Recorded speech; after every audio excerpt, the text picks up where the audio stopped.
Alumnas y alumnos, bienvenidas y bienvenidos a esta sesión de Historia de México de tercer grado. Es un gusto saludarles de nueva cuenta.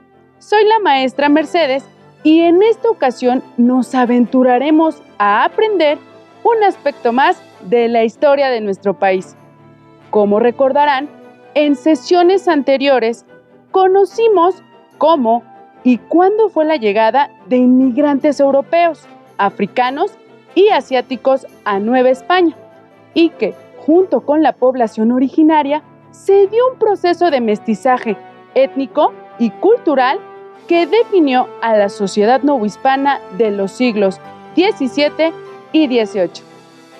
Pues ahora, en esta sesión, estudiaremos en qué consistió el mestizaje cultural, resultado del encuentro y fusión de dos o más culturas, y que en la actualidad nos caracteriza y da identidad como país, tal como lo establece el artículo 2 constitucional.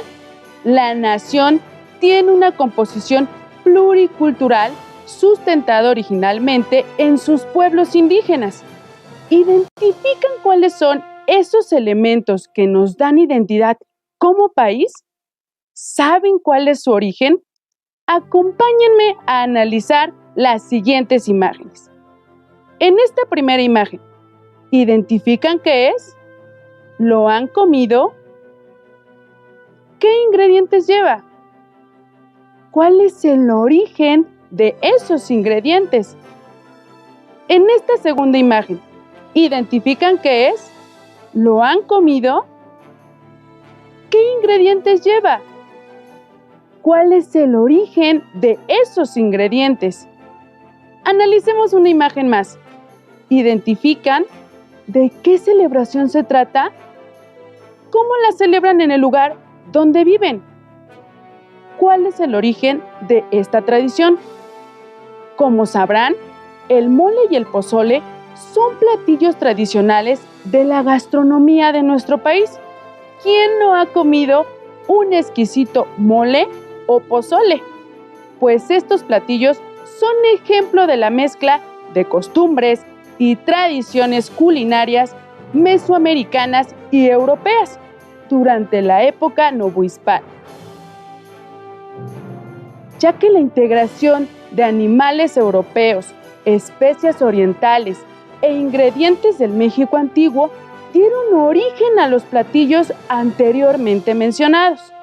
La celebración de Día de Muertos combina elementos de origen prehispánicos con rasgos propios de la tradición europea. Piensen rápidamente que el famoso pan de muerto se hace con trigo, cereal que no existía en Mesoamérica antes de la llegada de los españoles. Como pudieron darse cuenta, los aspectos culturales que hoy nos dan identidad, como la comida, son resultado de la fusión de culturas, y este será el tema que analizaremos el día de hoy.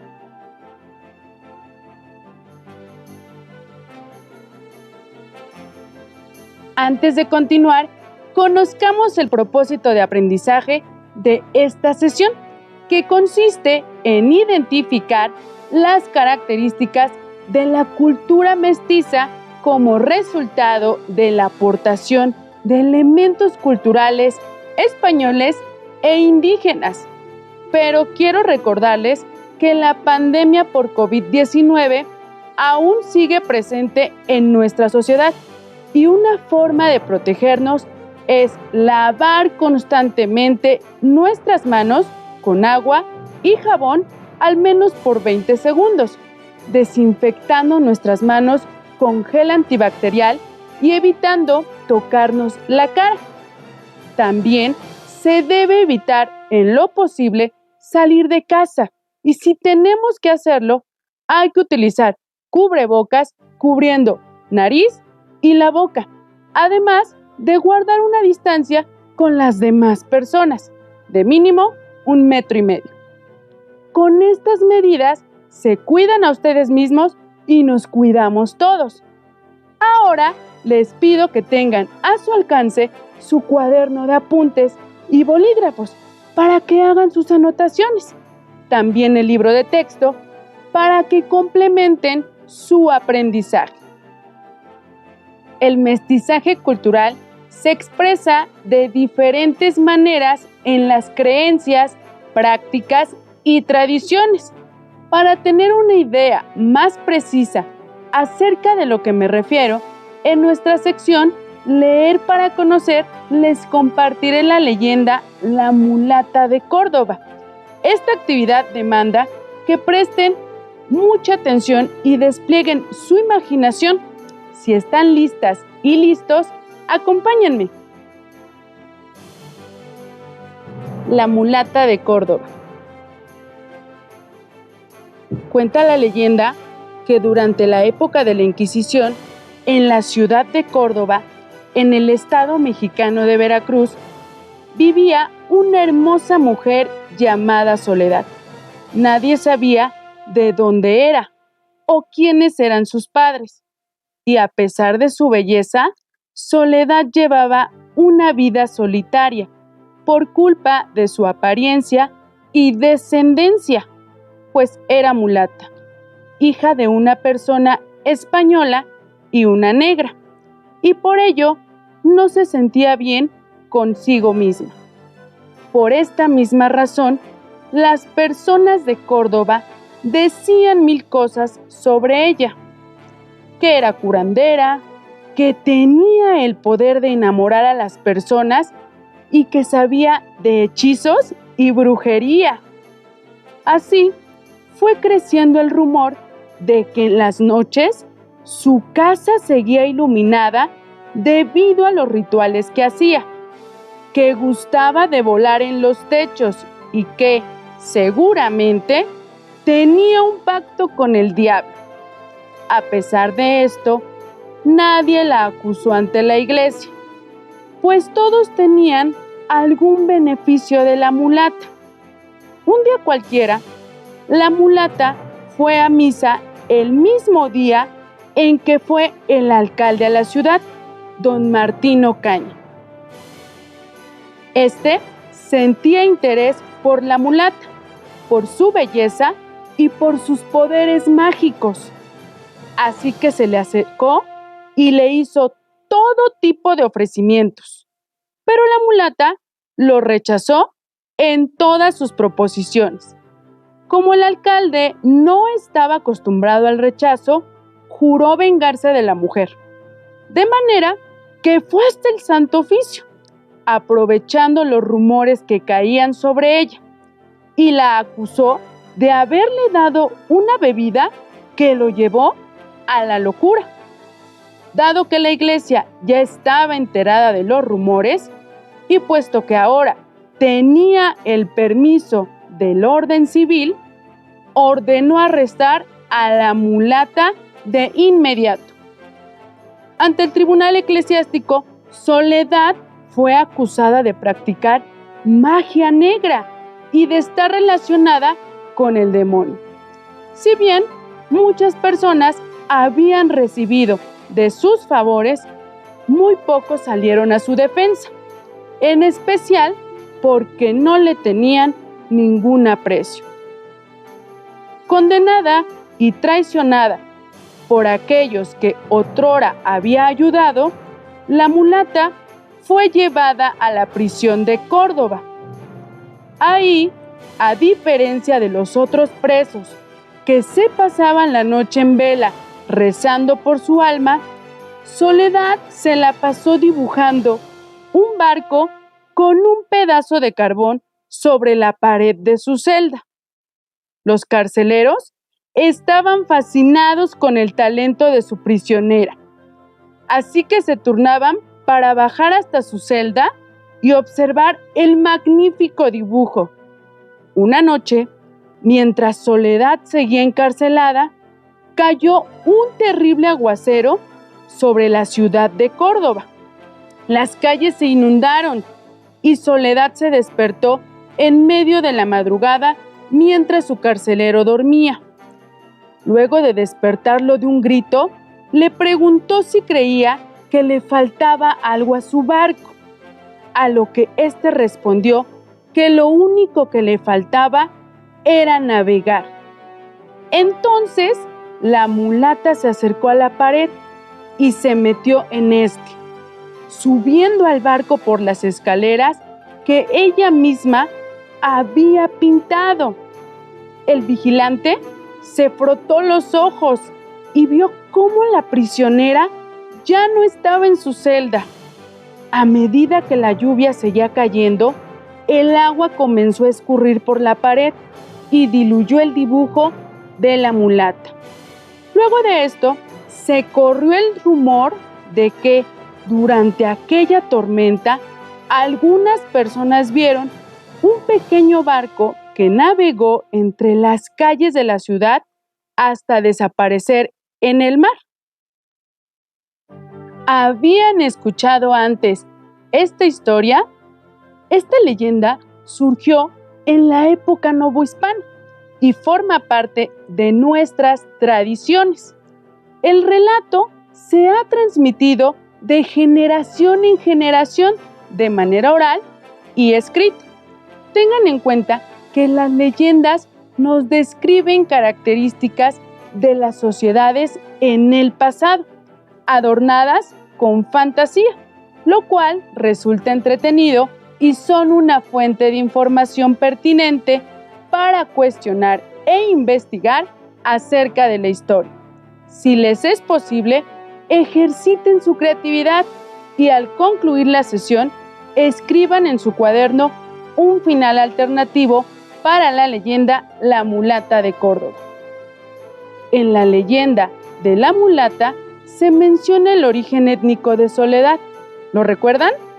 Soledad o la mulata de Córdoba era hija de una persona española o europea y un africano, y su origen causaba prejuicios en los demás grupos étnicos que se manifestaban con actitudes de desprestigio y menosprecio.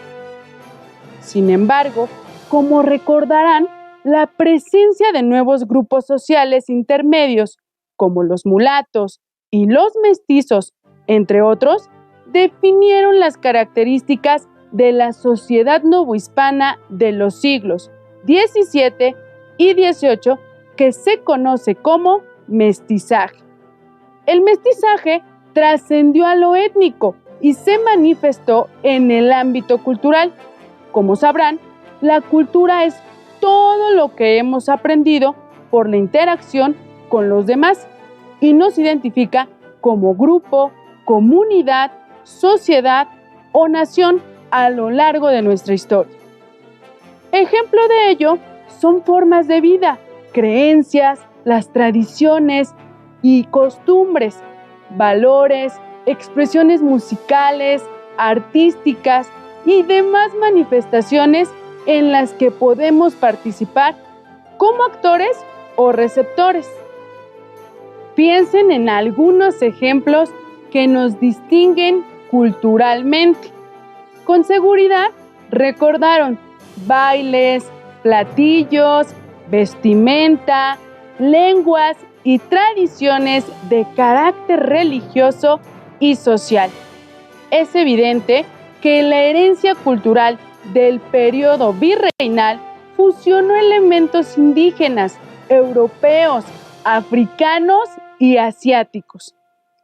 Para conocer algunos ejemplos concretos, acompáñenme a ver y escuchar el siguiente video titulado Las celebraciones ancestrales. Pongan atención a la información y anoten en su cuaderno los elementos que son de origen indígena, europeo, africano y asiático. Si están listas y listos, que corra video. Seguramente alguna vez has participado en una fiesta en honor a un santo patrono, degustado un mole o bailado una danza tradicional en la escuela. Pues estas, como muchas otras expresiones que forman parte de nuestra cultura, tienen su origen en la época virreinal. ¿Qué expresiones actuales son parte de la herencia cultural del virreinato? Te invito a echar un vistazo a nuestras tradiciones. La época virreinal en la Nueva España conjuntó elementos indígenas, españoles, africanos y asiáticos, donde se fusionaron prácticas, creencias y tradiciones que dieron origen a la cultura novohispana, de la cual actualmente somos herederos. En nuestra vida diaria podemos ver, oír, hablar, sentir y reproducir diferentes expresiones de este pasado virreinal, que hallamos en la arquitectura, la pintura, la música, el lenguaje, la danza, la gastronomía y la vestimenta, entre otras manifestaciones culturales. Durante la evangelización, las órdenes religiosas recurrieron a la pintura, el canto, el teatro y la danza para enseñar la fe cristiana y rendir culto a sus santos. Resultado de esto son las pastorelas y las festividades de Semana Santa o Corpus Christi, que son representaciones o recorridos que se hacen de un lugar a otro con una imagen de carácter sagrado. O las peregrinaciones a lugares religiosos, como a los templos de la Virgen de Guadalupe y el Señor de Chalma. O el carnaval, que era una fiesta católica que incorporó elementos profanos, danzas de origen prehispánico, bailes e instrumentos africanos, así como disfraces y máscaras. En la música destaca la pirecua, canto tradicional purépecha de Michoacán, que se interpreta tanto en lengua indígena como en español, y es resultado de la fusión de elementos de origen prehispánico con cantos religiosos de los evangelizadores. De origen prehispánico son algunos de los espacios destinados a las festividades. Por ejemplo, anteriormente, en el Cerro del Fortín, ubicado en los valles centrales de Oaxaca, se encontraba un templo mexica dedicado a Centeotl, la diosa del maíz, a donde los indígenas llevaban ofrendas, pero durante el virreinato, en ese lugar, se adoró a la Virgen del Carmen e inició la festividad de los lunes del cerro, permitiendo la conjunción de elementos españoles e indígenas. En el siglo XX, esta fiesta fue la base de lo que hoy en día conocemos como la Guelaguetza. En la actualidad, una fiesta patronal es impensable sin fuegos artificiales o una posada sin piñatas. Estos elementos tienen influencia asiática en su origen, al igual que las especias, el mango, el tamarindo, el papalote, el rebozo, el paliacate y la talavera poblana. Asimismo, encontramos elementos de origen africano en géneros musicales como el son y el jarabe. Es el caso del chuchumbé, que se canta desde el siglo XVIII en Veracruz. También los hallamos en bailes de carnavales, como el de la comunidad veracruzana de El Coyolillo, donde las personas se disfrazan con máscaras de figuras de animales y danzan al ritmo de los tambores. La influencia africana también está presente en los nombres de algunas localidades de Veracruz, como Mandinga, Yanga o Mocambo. En bailables como la danza de los diablos, el maracumbé y el fandango de Artesa. Y en instrumentos musicales como la marimba o marimbola, el tambor de fricción y las quijadas. Respecto a nuestra gastronomía, encontramos el mestizaje novohispano en el uso de algunos ingredientes como hierbas, chile, frijol y maíz de influencia indígena, combinados con carnes europeas, cereales y cítricos árabes, frutas y verduras africanas, así como especias asiáticas, por mencionar algunas. Tamales, pozole, michotes, mole, chiles en nogada, buñuelos, bizcochos, mazapanes, ates, jamoncillos, muéganos, arroz con leche y cajeta. Son solo algunos de los sabores, olores y colores de la cocina mexicana. Las tradiciones y costumbres de origen virreinal siguen presentes, con cambios y permanencias en cada rincón de México. ¿Qué festividades y elementos culturales de tu comunidad son de origen novohispano? ¿Qué otras características culturales reconoces de nuestro pasado virreinal? Antes de ver y escuchar el video, les indiqué identificar los elementos de origen indígena, europeo, africano y asiático. ¿Lo lograron? Como queda claro, cada grupo étnico aportó diversos elementos a la cultura virreinal. Los europeos introdujeron ganado como las ovejas y, por tanto, la lana que se obtiene de ellas, esta junto con el algodón que ya se cultivaba en Mesoamérica, fueron las materias primas por excelencia en Nueva España. La lana impulsó la industria textil en el Bajío y luego en el norte. También fue muy importante para los indígenas la adopción de tejidos de esta fibra para su arte textil. En el México antiguo, las prendas de vestir se hacían de algodón y de fibras del henequén, teñidas con púrpura, grana y añil. El algodón era muy apreciado y con él se vestía la nobleza indígena, mientras que las clases sociales más bajas vestían de henequén o fibras provenientes del maguey. Tanto el algodón como la lana se popularizaron en la vestimenta de la sociedad novohispana, aunque la calidad de las prendas variaba de acuerdo al grupo social que las portaba. Otro elemento característico del mestizaje cultural es la gastronomía, que se produjo como consecuencia del intercambio de productos alimenticios y la mezcla de sus sabores. El maíz fue el alimento primordial en la dieta de los habitantes del México antiguo. A partir del intercambio cultural, los españoles comenzaron a incorporarlo como parte de su alimentación, costumbre que se extendió durante todo el periodo colonial y se conserva hasta la actualidad. Asimismo, el trigo y las carnes provenientes del continente europeo, como el cerdo, la oveja, la res y la gallina, se incorporaron a la dieta de los indígenas. Al mezclar estos elementos con sus propias costumbres gastronómicas, se generaron nuevas propuestas que son parte de la actual gastronomía mexicana. El trigo, desde el siglo XVI, permitió elaborar una gran variedad de panes que adoptaron increíbles formas, sabores, nombres y colores en las diversas regiones de México.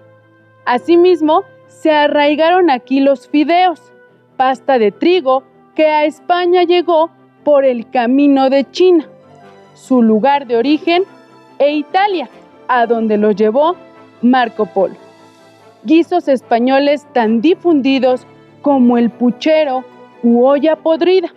Aquí sentaron sus bases con la incorporación de verduras locales. El nombre, poco apetitoso, deriva de que ese caldo se hacía con los restos de lo que hubiera en la despensa. Todo junto: carnes de cordero, de res, de gallina, de cerdo, embutidos y verduras diversas. Hoy se prepara tan rico platillo, por lo general solo con carne de res y los vegetales. Se debe comer en 3 tiempos. El primero corresponde al caldo con cebolla picada, chile y limón.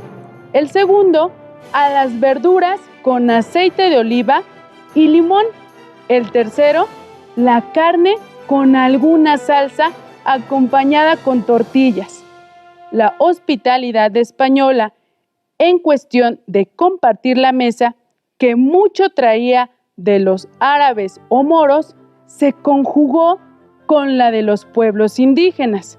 En todo caso, a los extranjeros les sorprendían las mesas de los indígenas, quienes comían hasta 4 veces diarias. Un desayuno relativamente ligero, chocolate y pan dulce. Un almuerzo sustancioso, la comida abundante y una cena bien servida. del lejano oriente llegaron no solo las especias, sino algunos frutos exóticos como el mango, en numerosas variedades, y el tamarindo, productos que se cultivaron como en casa. Hoy, en las tradicionales aguas frescas o paletas de hielo, nunca faltan estos sabores.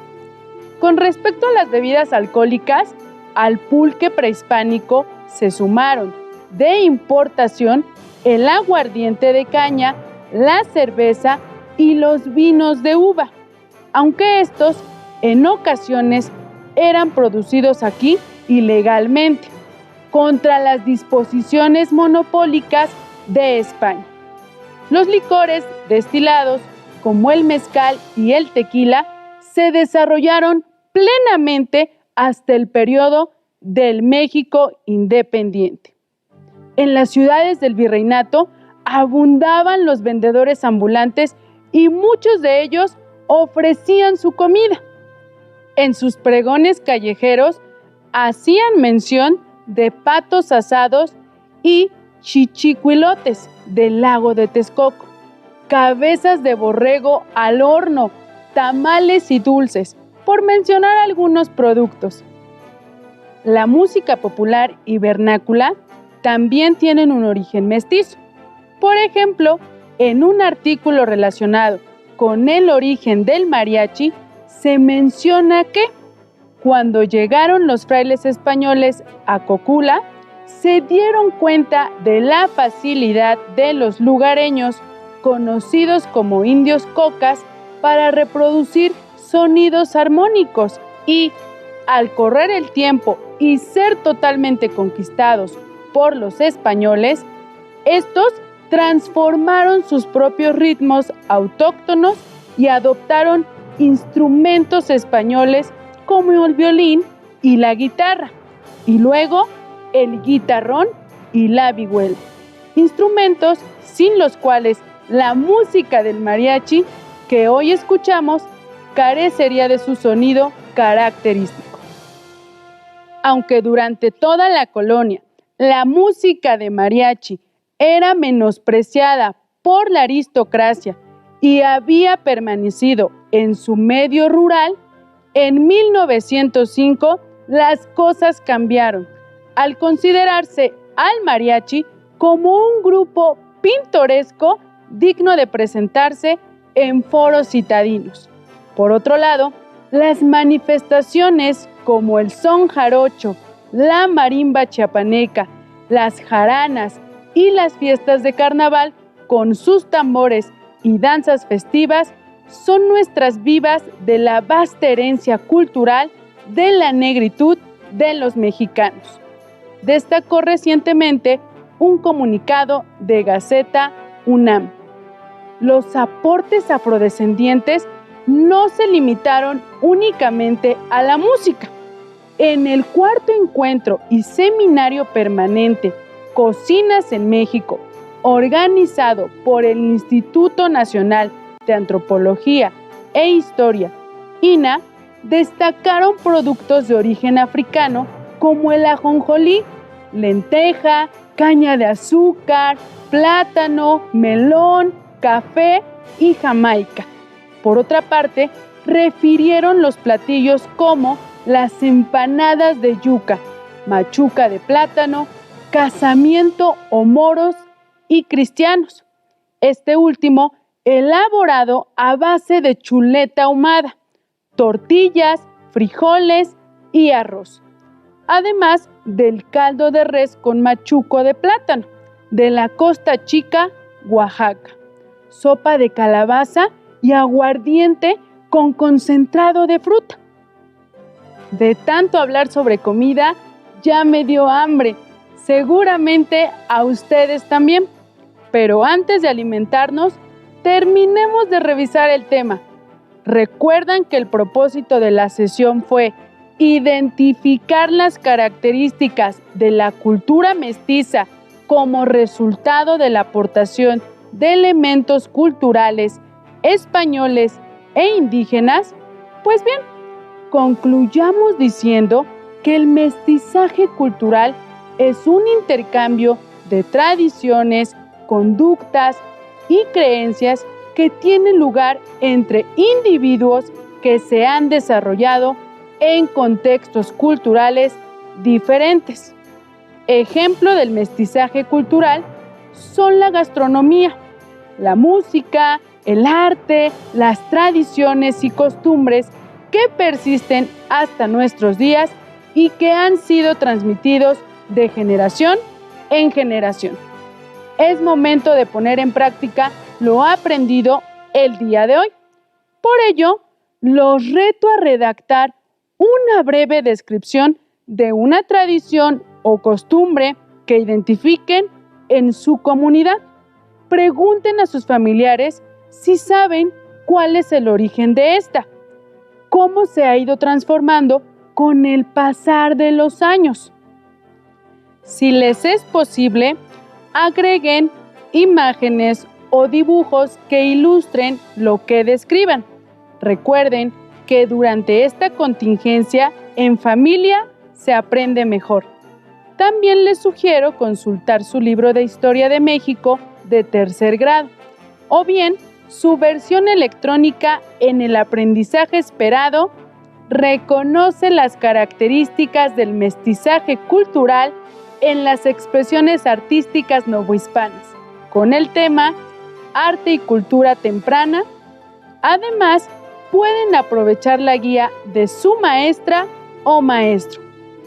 Antes de despedirnos, quiero dejarles la siguiente frase del periodista y empresario jamaicano Marcus Mosiah, que dice así: las personas sin conocimientos de su pasado, su origen y su cultura son como un árbol sin raíces. Recuerden que la historia es como el agua que nutre al árbol, fortaleciendo sus raíces. Por hoy hemos concluido, pero nos veremos en las siguientes sesiones para seguir conociendo y abrevando de la historia de nuestro país. Yo soy Mercedes Mejía y les invito a continuar con Aprende en Casa 2. ¡Hasta la próxima! Si tienes dudas o necesitas ayuda, llama al Centro de Apoyo Pedagógico a Distancia. El número de teléfono para secundaria es el 55 36 01 71 23. Si requieres consultar los libros de texto en versión digital, recuerda que los puedes encontrar en la página conalitec.cep.gov.mx. Y recuerda que también cuentas con el sitio aprendeencasa.cep.gov.mx, en donde podrás ver nuevamente los videos de los programas y además encontrarás actividades para fortalecer tus aprendizajes.